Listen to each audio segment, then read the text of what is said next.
So, welcome then to the post-mortem for Weapons of the Gods. We're basically recording this right after we finished with the final fight. This time not Street Fighter. And, just right off the cuff, what's the feeling? Did you like it? Did you not like it? And then we'll go more into specifics. Just what's the first vibe check? I don't. Maybe the youth don't say that anymore. But Youths. I think it's the theme is really cool, but I don't think it's a playable system. I think it is a playable system, but it does require you to actually be a lot more invested, and it's definitely better for a longer campaign, because you would have to be very, very knowledgeable of the mechanics. It is very mechanics heavy. It's you get to do a lot of cool shit, but I would agree that I don't think it's enough for only one person to know the rules. Definitely. As it has so many nuances that you have to think about and consider every time. And I also think that maybe character sheets don't have the best design to track it all. Yeah, it's missing some stuff. Yeah, I think I agree with at least with Villo and Anna. I don't think it's an unplayable system, but I do think that it requires either one, the GM knowing rules significantly better than I did, or it requires basically everyone at the table to have a more or less okay understanding of how the rules work. Because we played with maybe, I would say about 1/3 of the rules actually, because we didn't have courtiers and we didn't have scholars, which are the different quote-unquote classes that you can have. And for courtiers, you have this whole separate systems for court intrigue and how to track that. Then for scholars, you have Taoist magic and divination and all that has its own rules. And for the purposes of longer campaigns, you also can use your destiny, or I guess essentially your XP, to kind of buy a background for yourself. You could spend XP to essentially be somewhere in the middle of the campaign. That it actually turns out that I am a long lost brother of this clan head, and then that gets brought into the story. The reason I said it's not playable is not so much because of the rule complexity. I'm sort of okay with that, but basically because there's so many resources that you have to count. There's 5 different Chis. There is the tiara. Yeah. Tiara. Yeah. Chiora. There's the river. There's your HP, and I bet there's something I'm forgetting. The jaws. Yeah, 2 types of jaws. Yeah. So these are all things that you keep kind of fiddling with on your character sheet. Yeah. So I think it would work pretty well as a computer game. Maybe that's the thing. Yeah. This system was very crunchy, and from the rules that we did use, do the rules generally make sense to you? Yeah, the rules are perfectly okay, I think. Yeah, but again, I just feel it's a bit convoluted. You have your chi, then suddenly there are chi modifiers, which just like in D&D. Yes, but in D&D, it's a different. It's +1, and then suddenly here, it's plus from 1 to 3. Your modifier is this, and there's suddenly this random number that you haven't even heard before of. I think if you know the formula, then it works out to be the same. Yeah, but I don't know, with D&D again, as I said, maybe the character sheets are just not designed. The design is not the best. Whereas in D&D, I feel it's quite easy to make a character. I think I maybe understand, Anna, what you're getting at. There's a weird amount of different things attached to everything. The main bad guy had an 8 in Wu Wei, which is your silver chi. In Wu Wei? Wu. Yeah.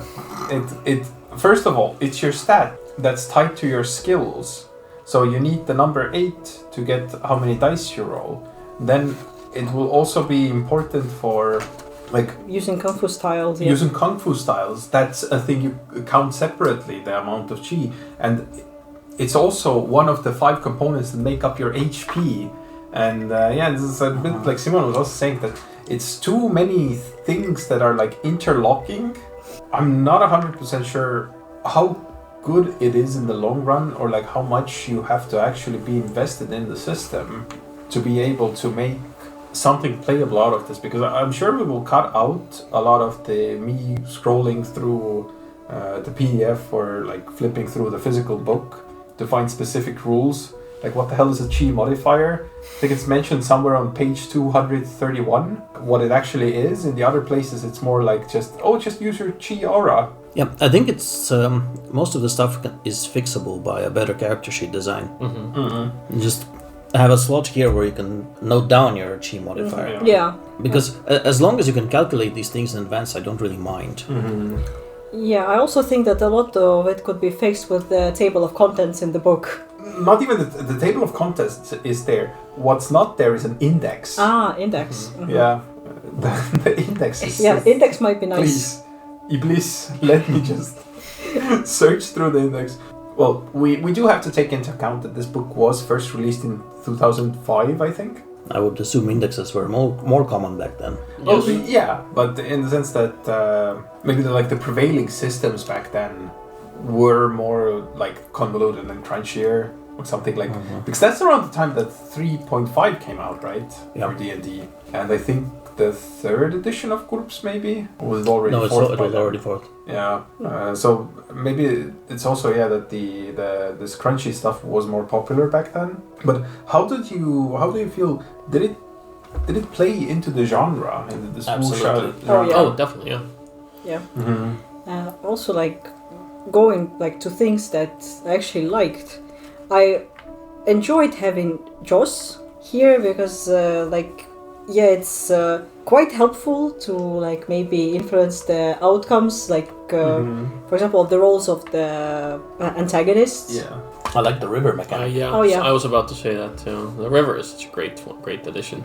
yeah. Honestly, for me as well, I also think that the river is some of the most unique mechanics that I've basically seen in any RPG that I can think of, and it also plays very well into the genre of like, as you fight, you kind of use the environment to your advantage, and the river can be viewed as like you setting up your next move essentially, both mechanically and in fiction. And then Corrupt Joss is a really cool idea, I think, that you can force the enemy to be worse, not just like add to your own.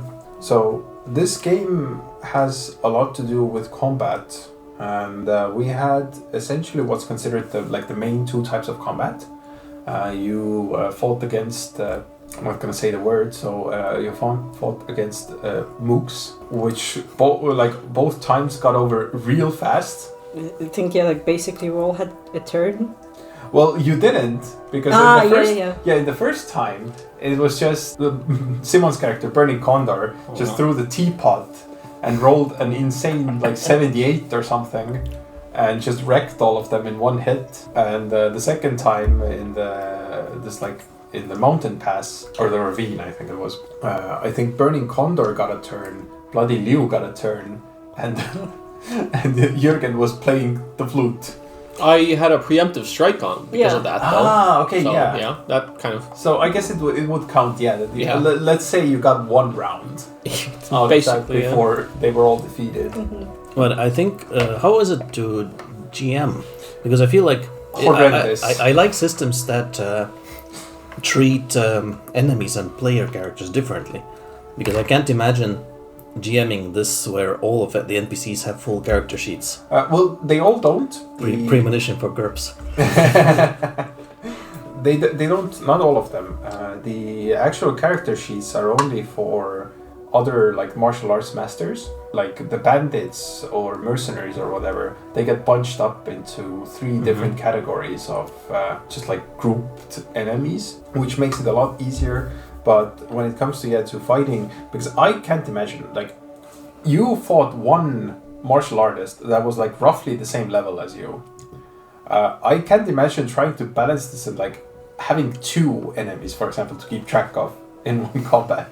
It would be, I feel like it, because at first I was thinking that, okay, I'll put you against Divine Spear Huang and some of his mercenaries. And then I got to reading the combat rules, and I was like, I don't think I have the mental capacity for this to keep track of all of that.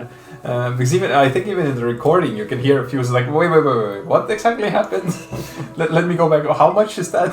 It's in this like weird middle ground from the GM side where the book and all the rules, they very much emphasize or kind of entice you to try and play the game in a very like narrative kind of way, while just kind of viewing that through the lens of mechanics.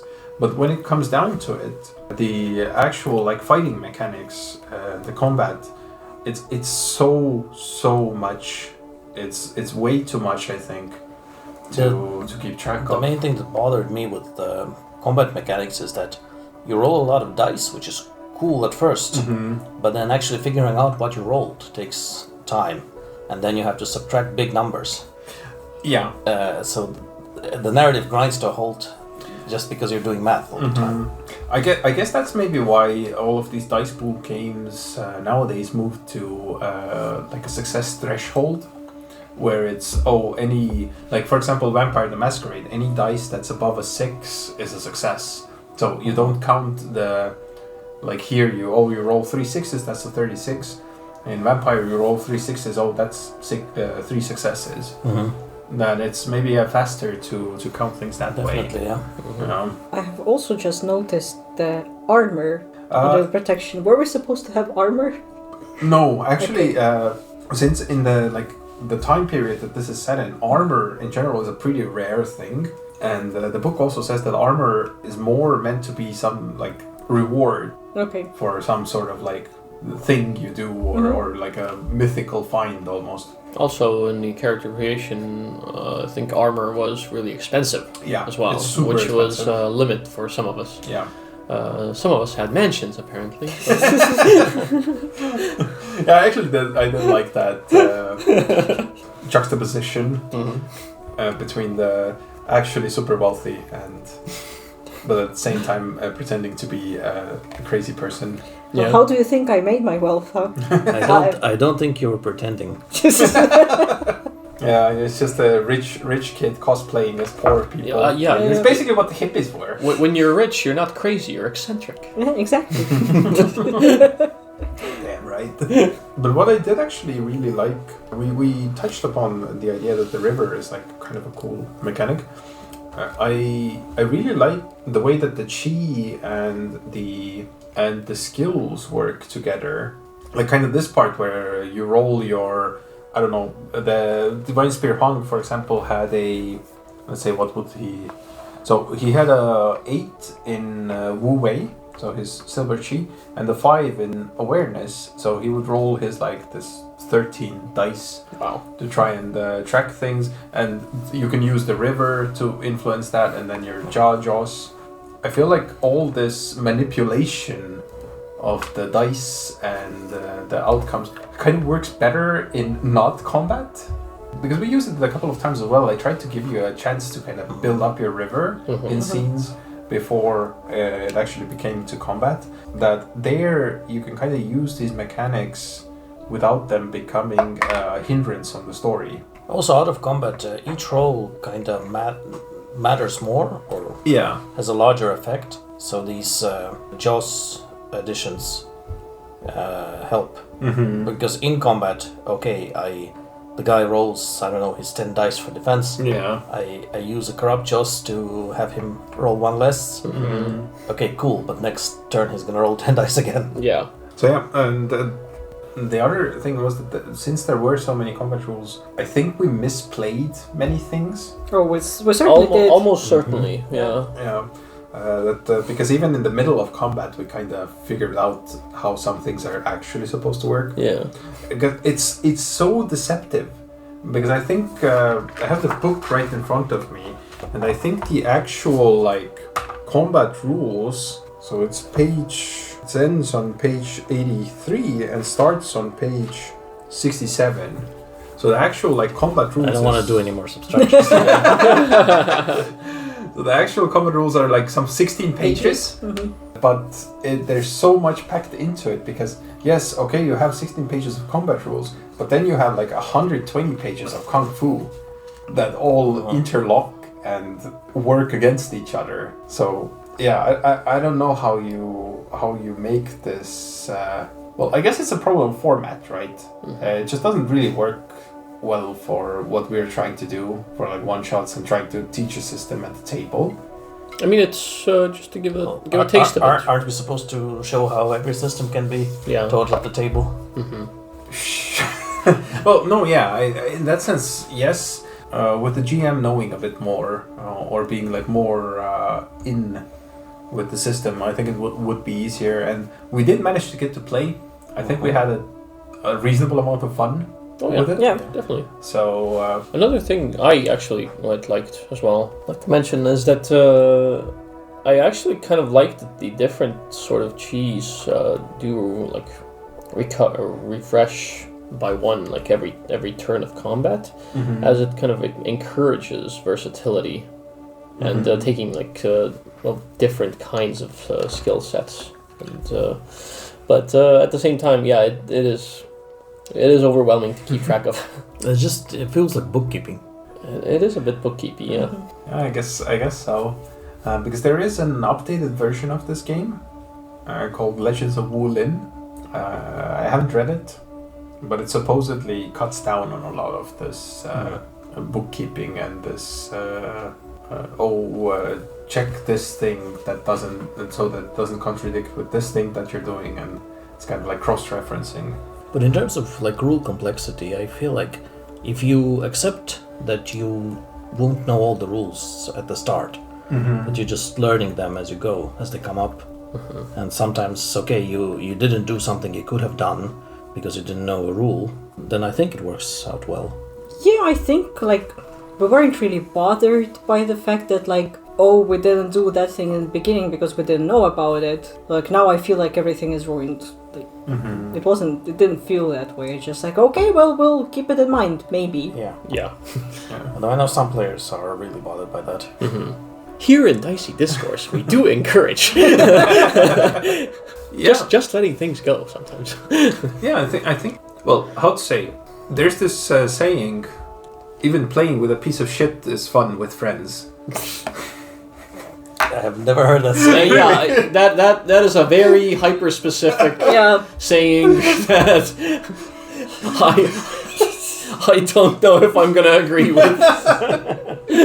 Well, my point was, the point of that saying is that it's not a saying.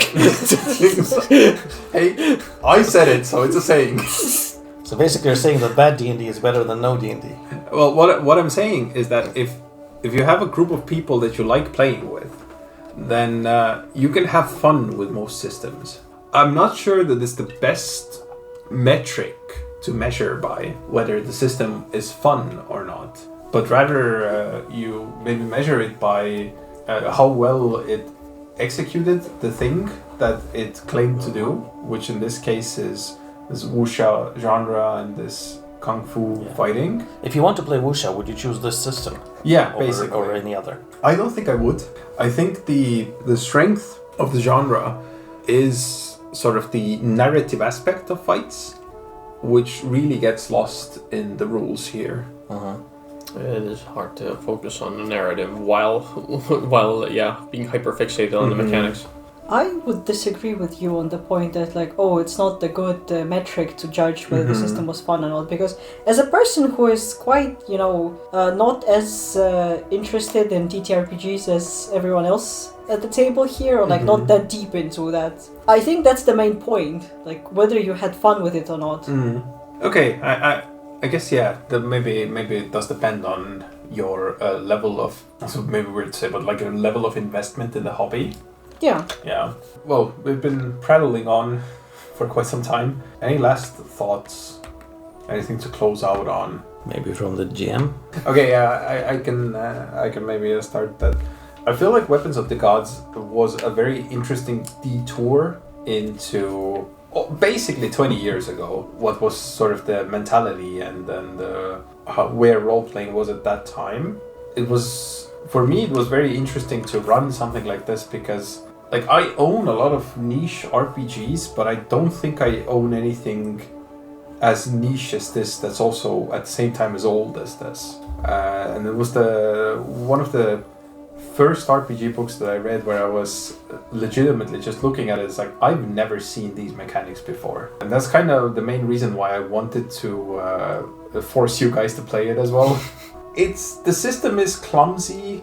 It's difficult to have like narrative fun with combat, but I honestly wish that some other like modern system would steal this river mechanic for themselves, because I don't know if I told you the story that when I bought this book, it was at a used bookstore in Denmark. I was flipping through the book, because the cover is essentially like JoJo's Bizarre Adventure kind of. Or Fist of the North Star. Well, Fist of the North Star, actually, that's kind of same. They're very similar, actually. And I was flipping through the book, and I kind of landed on the page where it explained how the river works. And that's kind of what made me buy the book in the first place. Not the fact that it's like a wuxia genre. I have other RPGs for that, but just that it's something completely unique from what I've seen. And if nothing else, I think it's worth, if you want to kind of learn about the different kinds of mechanics that are out there, I think it's worth to play like Weapons of the Gods or Legends of the Wulin, just to experience how something like this that is completely different, that at least I've never seen before, how it can actually work at the table. And I think, at least for me, that's kind of the thought that I want to leave this on, because I feel like we've been a little bit, at least from my side, I'm a little bit negative about the system in the post-mortem right now, but it did do something very special with what it had, and I think that's, for me at least, as the GM, the main takeaway from it. Yes, our blueprint for Jürgen Svensson, the Kung Fu master in like ancient China, is PewDiePie. Well, that's extremely cursed now.